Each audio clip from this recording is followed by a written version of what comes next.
So, Asha, could you please tell me your story shortly? Because I heard the long version and it actually made me cry. Sorry. Okay, I can tell. Actually, my life story started like this. One time there was land extension in Karamoja.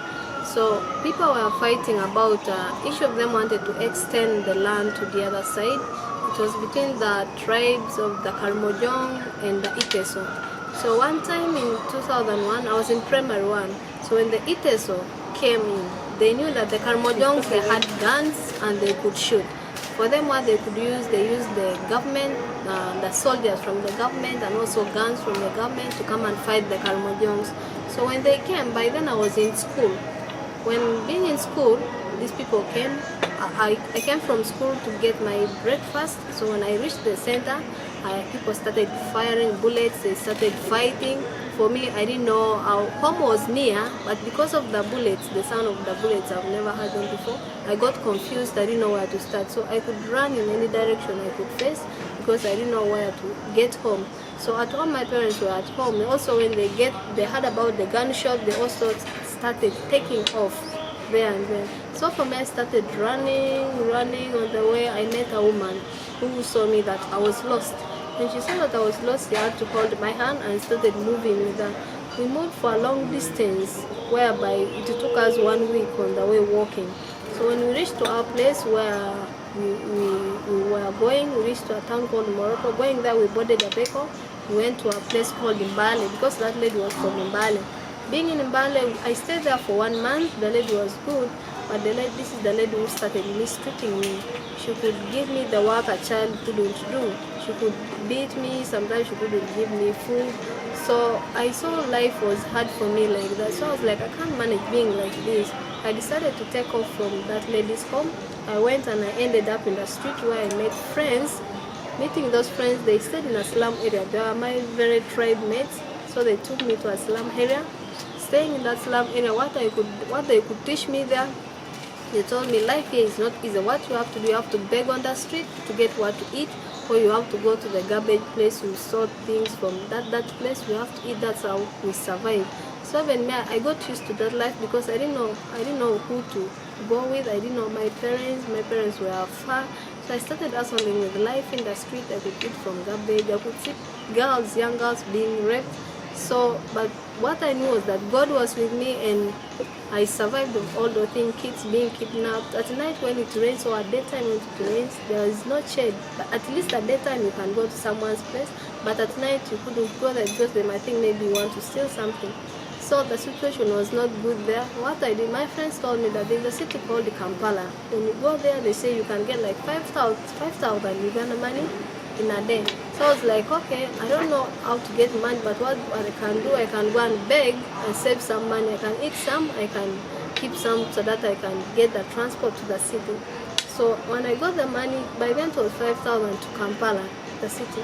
So when I got that money, what I did, I told my friends, okay, I'm ready, we can go. So we came with my friends, reaching to the city. I didn't know anyone. The only thing was to start the same thing I used to do in Bali, that's begging on the street and also eating from the garbage. So they took me where their friends are in a slum area here in Kampala where all the Karamojong street people were. So I went there. When I saw that the place was really bad, the place was very dirty, people could sleep outside. So I took 1 month like being in that place. I could go with my friends to the street, we beg, I go back to that place. So I became like a child working on the street, but still the situation was not good. So staying there, people like getting food, you have to really, you can say when the place is that maybe there's feces there, maybe someone has urinated, but you're seeing that at least if I get that food and I eat, at least it can satisfy me in a day I can stay. So I endured the life there. I stayed like that. People could come to help, but the people they could use like to bring some help to us, those people could not bring what the sponsors could say that they're going to give us. So people started playing with us like that, but I endured life. So I was like, now what am I going to do? I love being in school, but no one is going to help me to go to school. The way I can see people segregating here, I can't manage this. So one time there was a white man who came, he was teaching Karmojongs, like teaching the Bible, the Word of God, and also teaching them football. But I was gifted with the talent of football. what I could do, I could just go to follow this white man. I could ask him, can I join? I was a girl.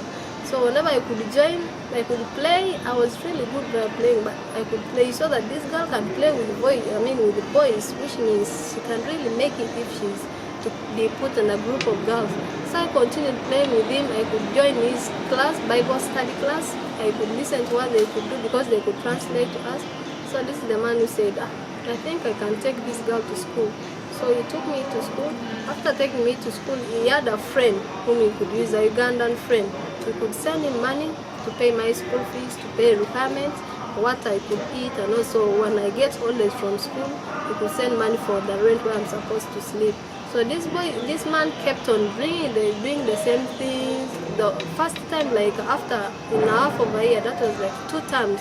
He did it well, but the third time I saw that whatever he could bring, some things were missing the way the other guy could promise me. So I was like, I can't say he has not brought. I know he has brought the thing, but this is the man who is not bringing everything he was given. So I ended. I was like, for me, I want to study. As long as he has paid school fees and food in school, I don't have any problem. I can continue the same thing. Maybe God knows why it's like this. So I went on studying. I finished senior 4. After finishing senior 4, this is the guy who disappeared. He disappeared completely. He didn't tell me whether my sponsor had stopped paying my school fees or there was a problem with that or I didn't do well in school. But for me, I was ever the best in class. So I said, there's no problem. There's nothing I've done wrong. Because the guy, he could tell me like I'm doing well, everything. But the guy just disappeared like that. I kept quiet. When I got my old days, I came back to the slum area. Because for me, I couldn't go back to Karamoja. I don't know where are my parents. I don't know the names. I don't know how to start. Because when I left there, I was 7 years and I didn't know where to start. So I stayed back in the slum area. Staying there, I could play with people around the place. I got used to the community because that's how I grew up from. So one day, my auntie came. I didn't know that she was my auntie, but she came and spotted me and she said, talk to the chairman of the place, the leader, and said, I think I know this girl. I think she's the daughter to my sister. Then I told her, for me, I don't think if I know you, because what I hear, what I've seen people doing here, they take girls, sometimes when they take them, they use them as prostitutes to get money. Or sometimes they kidnap, I don't know what they do with it. So I told them. So I have to break in now here because you have a marvelous story here, but tell me, what age were you actually when you saw your parents again? My parents, I was